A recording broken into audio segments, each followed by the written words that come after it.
जय गुरुदेव। और दोस्तों, मेरे चैनल सिद्ध सावर मंत्र में आपका एक बार फिर से हार्दिक स्वागत है। और देखिए, आज मैं आपके लिए एक साधना लेकर के आया हूँ। ये प्रेत साधना है, क्योंकि मुझसे ना कई बार कमेंट में लोगों ने मुझसे पूछा है और कहा है कि प्रेत साधना आप दीजिए एक। तो मैं आपको एक प्रेत साधना दे देता हूँ। और साधना वास्तव में गजब की है अगर आप करेंगे तो। लेकिन एक चीज़ मैं आपको पहले ही बता देता हूँ। देखिए, जो व्यक्ति प्रेत सिद्ध कर लेता है, हालांकि वो उसके पास शक्तियों का स्वामी हो जाता है वो। और कई बार तो प्रेत ऐसा होता है कि इतना शक्तिशाली होता है कि वास्तव में वो अपार शक्ति का स्वामी भी हो जाता है। और ऐसी शक्ति को पा करके उसका कभी भी दुरुपयोग नहीं करना चाहिए। केवल अपनी आत्मरक्षा के लिए, परोपकार के लिए और सात्विक कार्यों की पूर्ति के लिए ही उसका उपयोग करना चाहिए ऐसी सिद्धि का। ठीक है। अगर आप सहायता लेते हैं प्रेत की, तो हमेशा परोपकार के काम में ही लें। उसमें क्या होगा कि उसमें वो भी खुश रहेगा और तुम भी खुश रहोगे, और वो प्रभु भी आपका खुश रहेगा, वो परमपिता परमेश्वर भी खुश रहेगा।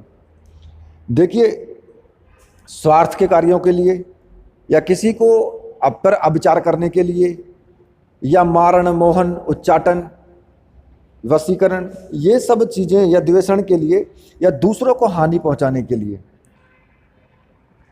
इस उद्देश्य से जो भी कार्य किया जाता है वो हमेशा साधक के लिए हानिकारक ही होता है। वो साधक नरक का वासी होता है, लास्ट में उसकी मृत्यु अच्छी नहीं होती है। ये मैं आपको बता देता हूं। वो साधक पाप का ही भागीदार होगा, और ऐसा साधक कभी भी खुश नहीं रहता है। तो मैं आपको जो मंत्र मैं आपको बताने जा रहा हूं प्रेत सिद्धि का, और जो क्रिया है साधना करने की, वो भी मैं आपको बताने जा रहा हूं। ये मैं आपको पहले बता देता हूं कि जो डरते हैं लोग, जो दुर्बल हृदय के हैं, वो बिल्कुल भी इस साधना को ना करें। ठीक है। और जिनके गुरु नहीं हैं वो भी इस साधना को ना करें, क्योंकि इसमें कुछ भी हो सकता है। कई बार ऐसी सिद्धियां जानलेवा भी हो जाती हैं। तो मैं आपसे रिक्वेस्ट कर रहा हूं कि अगर आपके गुरु नहीं हैं तो फिर बिल्कुल भी साधना ना करें आप। हाँ, ज्ञान के लिए आप वीडियो देख सकते हैं। और अगर आप दुर्बल हृदय के हैं, मतलब कि आप डरते हैं, तो फिर भी आप इस साधना को ना करें बिल्कुल भी। ठीक है। तो मंत्र मैं आपको वीडियो में ही दे दूंगा, और मंत्र भी जो कोई ज़्यादा बड़ा नहीं है, उसकी साधना मैं आपको बता देता हूँ। देखिए, पहले मंत्र को आप अच्छे से याद कर लेना। उसके बाद कृष्ण पक्ष के शनिवार से इस साधना को शुरू करना है, और शाम के टाइम जैसे ही संध्या हो, गांव के बाहर या जहां पर भी आपको एकांत जगह में, मतलब कि जंगल में, आपको बबूल का वृक्ष मिले, जो कि पुराना हो तो बहुत अच्छा है, बबूल के वृक्ष के नीचे चले जाएं। ऐसे वृक्ष को पहले से ही तलाश करके रखें कि भाई कहाँ पर है। वहाँ पर अगर हम साधना करेंगे तो हमें किसी प्रकार की कोई भी परेशानी नहीं होगी। और वो गांव बस्ती से बिल्कुल दूर होना चाहिए। उस वृक्ष के पास जा कर के सुनसान जगह में, और बिल्कुल एकदम नग्न अवस्था में आ जाएं। मतलब कि नग्न अवस्था में सारे कपड़े उतार करके आपको बैठना है, और आम की लकड़ियां थोड़ी सी जला करके हवन कुंड बना लें उसका। अब आपको हवन करना है। ठीक है। थोड़ा सा काले तिल और उड़द आप ले लें, और वो मिला करके उससे हवन आपको करना है। तो एक बार आप मंत्र पढ़ेंगे, और थोड़ा सा काले तिल और उड़द हवन कुंड में छोड़ देना है आपको। मंत्र पढ़ते जाएं और हवन कुंड में छोड़ते जाएं। तो ये केवल एक दिन की साधना है, ये केवल एक दिन की साधना है ये। और जब अर्धरात्रि हो जाएगी, मतलब कि आधी रात को या आधी रात के बाद किसी भी वक्त, फिर आपको कोई आकृति दिखाई दे, या फिर वो आकृति आपको पशु के रूप में भी हो सकती है। कुछ ऐसा भी लग सकता है कि आप के चारों तरफ कोई आत्मा घूम रही है। तो इस साधना को करते टाइम पहली बात तो ये कि आप सुरक्षा घेरा जरूर बना लें। बिना सुरक्षा घेरे के ये साधना बिल्कुल भी नहीं करनी है।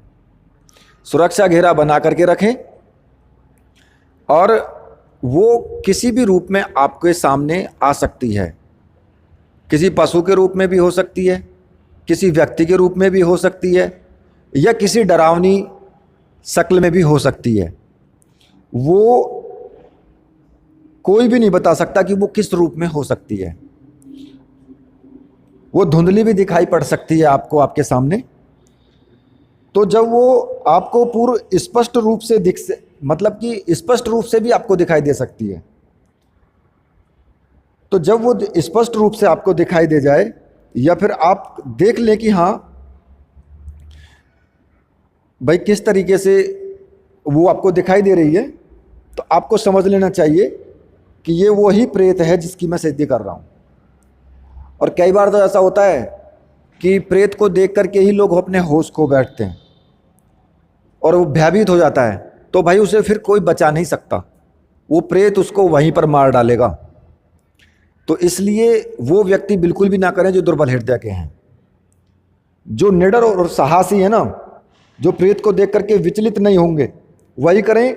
और उसी वक्त उनको अपने मतलब बाएं हाथ की जो सबसे छोटी वाली उंगली है, कनिष्ठ का उंगली, उसमें थोड़ा सा ब्लेड का चीरा लगा करके, मतलब कि ब्लेड साथ लेकर के जाएं, थोड़ा सा चीरा लगा करके, और 7 बूंदें हवन कुंड में टपका दें अपनी।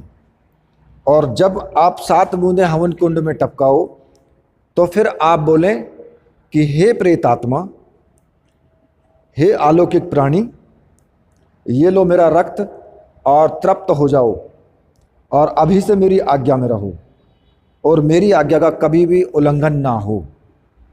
इस तरह का आप बोलेंगे तो वो प्रेत आपके अंडर में आ जाएगा, आपको सिद्ध हो जाएगा।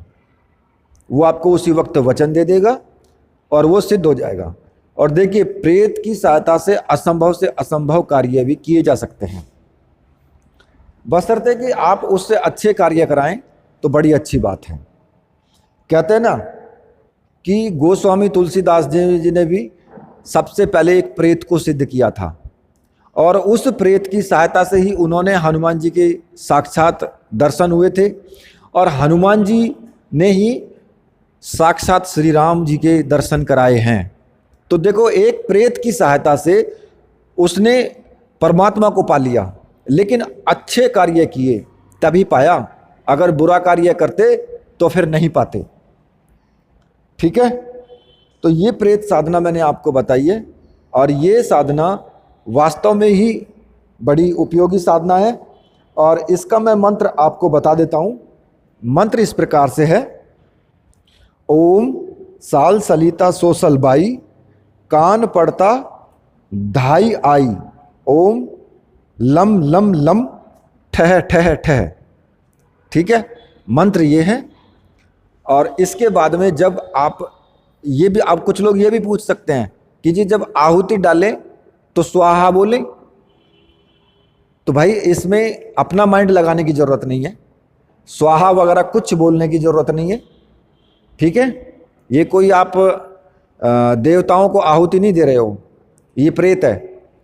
तो केवल मंत्र बोलें और उठा करके काले तिल और उड़द जो है मिले हुए हैं, उसकी सामग्री को हवन कुंड में डाल दें बस। ठीक है, इसमें सुहा लगाने की कोई आवश्यकता नहीं है।